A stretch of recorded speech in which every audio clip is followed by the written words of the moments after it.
Now, moving back on campus, 4,000 years of Jewish exile and migration were explored as the Troy University Library hosted a Jewish lecture on Jewish history.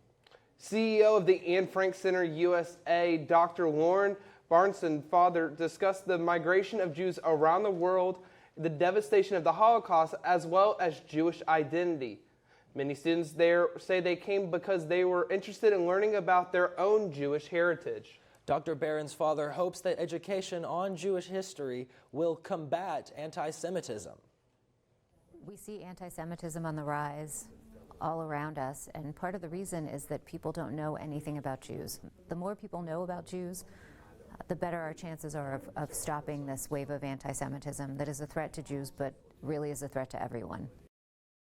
This was the second in a series of 4 lectures on Jewish history by Dr. Barons-Father being held across Alabama. The next one is February 18th at Temple Bether in Montgomery.